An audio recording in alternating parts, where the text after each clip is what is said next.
Raise the nation's debt ceiling without any spending cuts. That's what some inside today's White House meeting say the president was open to.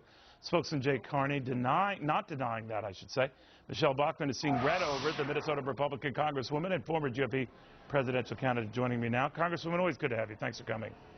Thank you, Neil. Always a pleasure. Where is this going, Congresswoman? Because I heard of Speaker Boehner yesterday saying essentially, you know, we're ready to do battle on this, and if it comes to a debt ceiling, fight, we could revisit what we did last summer. That was darn close to a government shutdown, could we?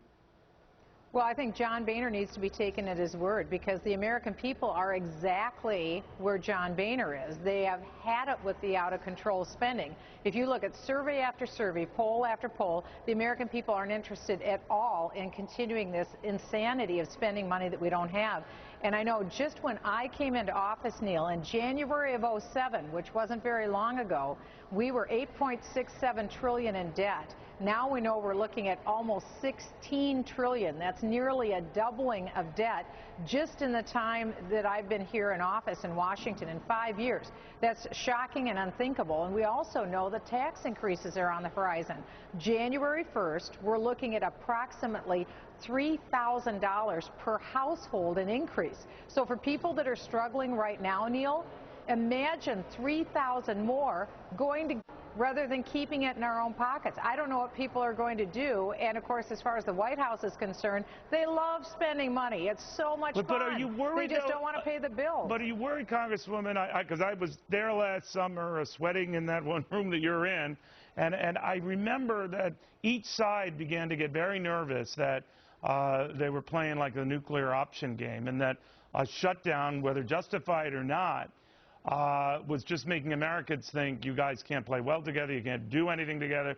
So Congress's ratings went down, the president's ratings went down, and there was hell to pay for everybody. And by the way, what deal we got for more disciplined spending, I think you would agree in retrospect, was kind of a joke.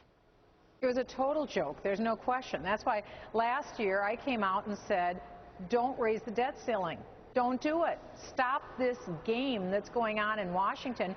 Draw the line in the sand. What we have to do is be adults now and sit down and actually do the reform that's needed. As we discussed then, Congresswoman, as others have said since, that's the kind of thing that credit agencies hear and say, whack them down again, lower their credit rating again. This sort of thing is the stuff that markets abhor. Well, what the credit ratings hate is the thought that the federal government can't pay its bills, can't pay the interest on the debt. We're going to get to that point sooner than anyone thinks, and that's why we've got to get some market sanity and discipline going on. That's why we have to have reform now, whether it's Medicare, Medicaid, Social Security, spending reform, budgetary reform.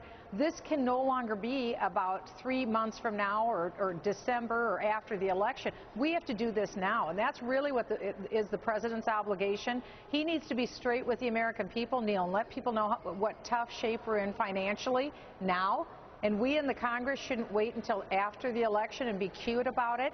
Solve the problems now, because if there's one word I hear when I'm in St. Cloud, Minnesota, Monticello, Minnesota, Forest Lake, Minnesota, it's uncertainty. Because we're looking at payroll tax increases, Obamacare tax increases, death tax increases, you name it, huge tax increases on the horizon. Let's not do that to this economy. Let's solve it. Let's cut the spending. Let's not have these terrible tax increases, and let's grow the economy. It's not that tough to figure out. Just do the right thing by the American people, and we can't wait. We need to do it today. Congresswoman, thank you. Good seeing you again. Good to see you, Neil. Michele Bachmann. Well, financial